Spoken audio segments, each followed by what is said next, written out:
Assalamualaikum dan salam sejahtera. Nama saya Raja Darwish Ikram bin Raja Effendi. Nombor kad matrik 32610028811. Course number UCD 1122 Fundamental of Data Analytics with Artificial Intelligence. Hari ini saya akan menerangkan tentang final presentation saya, iaitu Analyzing Healthcare Data using Google Collaboratory. Okay, firstly, ini adalah contoh data yang harus saya kaji dan harus ditapis untuk membuat presentation ini. So, this data includes data inputs, real world context and also strategy outputs. So, in data inputs, we have demographic, clinical routing and administration.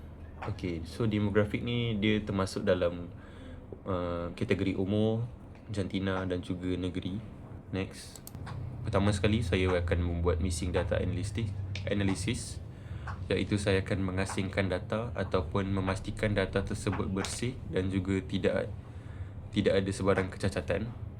Yang kedua, duplication screening, iaitu saya akan memastikan fail ni bersih dan tiada sebarang data yang bertindan. Contohnya macam banyak data yang sama. Next, inconsistency auditing, iaitu saya akan memastikan data ni bersih dan data ni konsisten ataupun konsisten dan tersusun. Yang terakhir, outlier detection. Outlier detection is the process of identifying data points that deviate significantly from the rest of the dataset lah. Maksudnya dia pengesahan perincilan ataupun pengesahan terakhir supaya data ni kita pastikan seluruh data ni bersih dan tiada sebarang kecacatan lah. Okay, so ini adalah contoh apa yang saya buat ataupun data yang telah saya tapis. Contohnya macam umur, kat sini kita ada nampak jumlah bilangan umur. Median mengatakan antara 49.0, dan kalau jumlah hari ni lebih kurang macam jumlah hari yang paling lama pesakit semasa berada di hospital, iaitu selama 7.0 hari, lebih kurang seminggu. Okay, so next, so this is the graph. This graph show that, okay, kat sini kita boleh tengok dia ada contoh bilangan teramai, iaitu seramai 95 orang, dan age group. Age group ni, so kita boleh tengok antara 50 hingga ke 64 paling banyak pesakit yang datang ke hospital. Next, clinical complexity, the neurological resource drain. Okay, so kat sini kita boleh tengok yang penyakit yang paling banyak dihidapi oleh pesakit adalah penyakit neurological dan diikuti oleh cardiac and orthopedic. Next, patient flow, people in the general ward bottleneck. So dekat sini kita boleh tengok jenis-jenis ward, antaranya general ward dan diikuti dengan specific ward, intensive care unit, daycare, emergency and pandemic ward. So buat paling tinggi adalah general ward, iaitu seramai 113 orang yang masuk ke ward umum lah. So kira macam penyakit ni masih boleh dikawal. Seterusnya adalah seasonal surge predicting inpatient demand.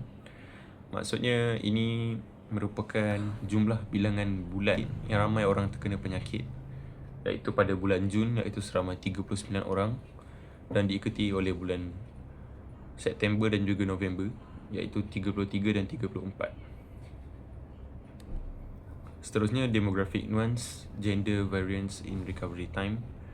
Okay, dekat sini kita boleh tengok masa yang diambil oleh kedua jantina dan mana yang paling lama untuk ambil masa untuk recovery adalah lelaki, manakala perempuan lebih rendah. Yang terakhir adalah insight report, the strategy action metric. Okay, ni antara yang saya cakap tadi, dan ini adalah contoh yang dah diringkaskan. So yang pertama kita ada age group, dan kita ada neurological class, utilize monthly admission trend, pada bulan apa yang paling tinggi, optimize general ward capacity, berapa ramai orang yang masuk ke ward tersebut, dan terakhir adalah secondary metric, iaitu sebanyak berapa hari masa yang diambil untuk mereka recovery. Okay, in conclusion, clinical data analytics help hospital make better decision by turning data into useful information. It allows healthcare organization to improve patient care, manage resource more efficiently, and identify important threat. Overall, using data analytics support better healthcare service and improve hospital performance. Okay, so secara kesimpulannya, clinical data analytics ni penting supaya dia boleh membantu pihak hospital make better decision. Dia boleh buat pilihan yang betul dengan menggunakan data dengan baik. Ia juga memastikan dia boleh menyimpan privasi data pesakit dengan selamat dan mengurus data dengan lebih efisien, and identifying important trend, dapat mengasingkan benda yang berguna. Overall, using data analytics support better healthcare. Okay, secara keseluruhannya, data analytics ni dia bantu meningkatkan kecekapan pengurusan, dan dia juga memberikan perkhidmatan kesihatan yang lebih baik kepada pesakit lah dengan menggunakan data analytics tadi. Okay, yang terakhir, I learned that AI should be used in a responsible and ethical way. It is important to protect people's privacy, use data honestly, and make fair decisions. This topic helped me understand that using AI correctly can benefit both individual and society. Okay, bagi saya lah kan, daripada projek final presentation ni, daripada projek ni saya belajar bahawa AI ni sebenarnya perlu digunakan secara bertanggungjawab dan beretika. Privasi pesakit mestilah dilindungi, data perlu digunakan dengan jujur, dan setiap keputusan mestilah adil. Dengan cara ini, AI dapat memberi manfaat kepada masyarakat. So, dengan saya buat final presentation ni tadi, saya faham yang dengan menyusun data ni tadi, kita dapat membantu pihak hospital ataupun diri saya sendiri dengan lebih efisien, ataupun membantu dalam urusan seharian saya, sebab dia memudahkan saya untuk menyusun data. Sekian saja pembentangan daripada saya. Terima kasih atas perhatian anda.